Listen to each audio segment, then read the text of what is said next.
Ce troisième audio fait suite aux deux premiers, Fleurissement du féminin sacré, Introduction 0 et Fleurissement du féminin sacré, partie 1. Aujourd'hui, Fleurissement du féminin sacré, partie 2. Message reçu le 18 mars 2017. Message de Sainte Claire ou Chiara, âme sœur de Saint François d'Assise.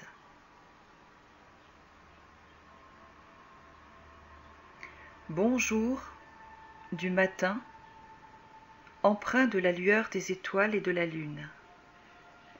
Saveur éthérique des souffles divins, nous vous saluons.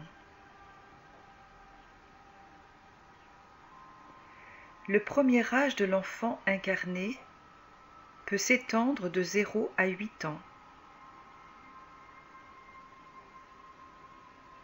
Lorsque l'âme s'incarne et le souffle de l'esprit prend forme en un corps dense, les premières années,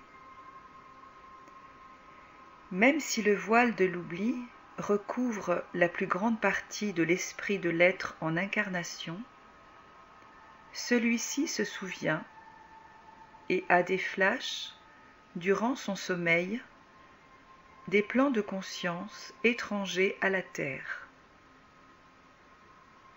Ainsi l'enfant, jusqu'aux 8 premières années de sa vie sur Terre, voit et entend ce que la majorité des adultes autour de lui ne voient pas ni n'entend pas.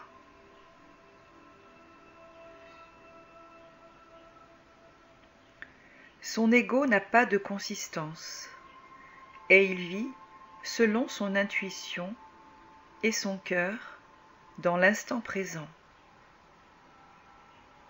L'enfant se laisse traverser par ses émotions et il les exprime naturellement comme le ferait un animal, sans tabou,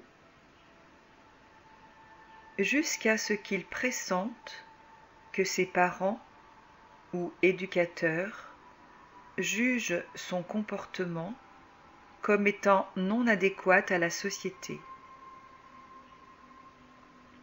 Alors, il se fermera petit à petit à ses sensations corporelles, émotionnelles et spirituelles.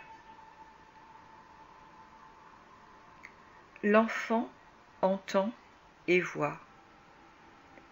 Il ressent ce qui se passe autour de lui d'une manière télépathique et empathique.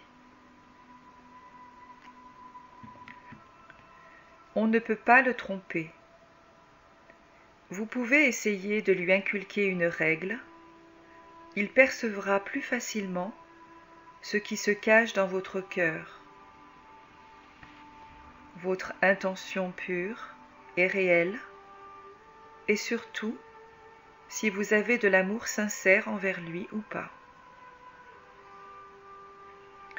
Il ressentira également vos peurs et vos doutes, vos frustrations, et il tentera toujours de calmer le jeu s'il y a conflit et d'apaiser votre cœur.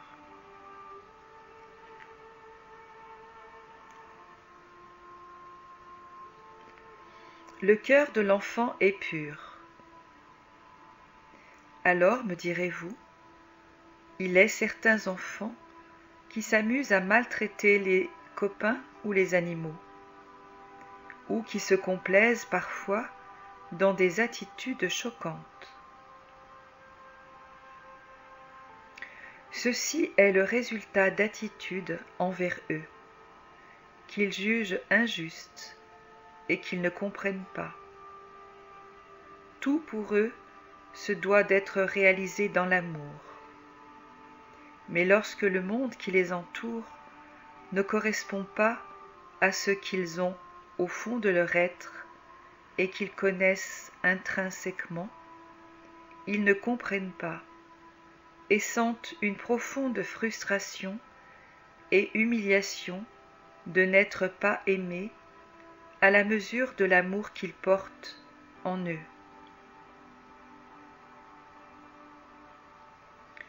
Ainsi, ces attitudes inadéquates, c'est leur façon d'exorciser le mal qu'on leur fait que de le faire subir eux-mêmes à d'autres, leurs jouets, leurs poupées, leurs jeux, leurs frères, leurs amis, leurs animaux.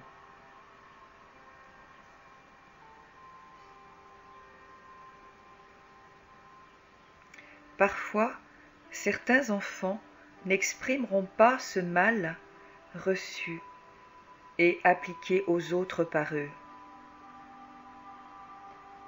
Les adultes les trouveront ainsi sages et dociles.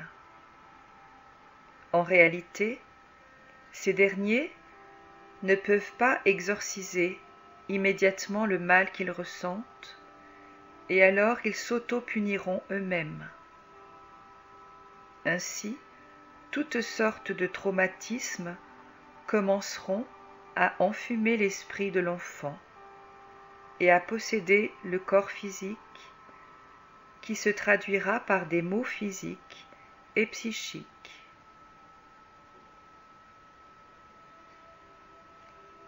Quelle est l'attitude juste d'un parent et d'un éducateur vis-à-vis de l'enfant?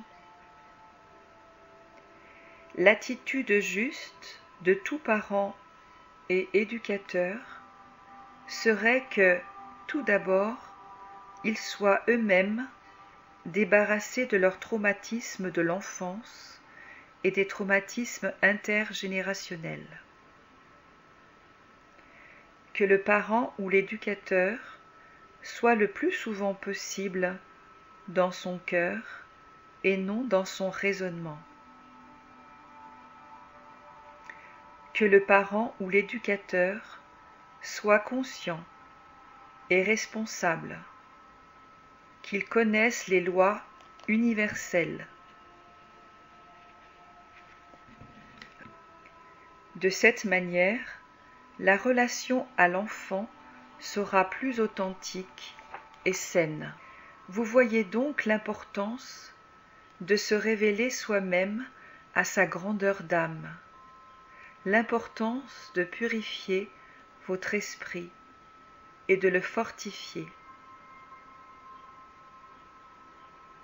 Vous comprenez toute l'importance de cette marche céleste vous rendant vers l'évolution et s'achevant sur votre réalisation et révélation divine. C'est ainsi qu'en se changeant soi-même, on change le monde. Car le parent, transformé et révélé, transmettra ses valeurs à l'enfant, et ainsi, de fil en aiguille, la lumière se répandra sur toute l'humanité. Sans vouloir culpabiliser quiconque, cet enseignement vous conforte dans le fait que vous pouvez changer le monde en œuvrant sur vous, que vous êtes la solution. Si votre inconscience du passé vous a fait commettre des actes non justifiés par la conscience d'amour, ne vous jugez pas avec votre conscience actuelle qui est plus expansée. Ajustez votre façon d'être à chaque instant et vous verrez rapidement les effets dans votre organisme et dans votre vie. Cheminez les yeux ouverts, comme l'enfant. Observez-vous. Ajustez-vous. Aimez-vous vous-même et aimez-vous les uns les autres, comme nous vous aimons sans distinction. Nous vous aimons nous vous saluons et nous vous bénissons.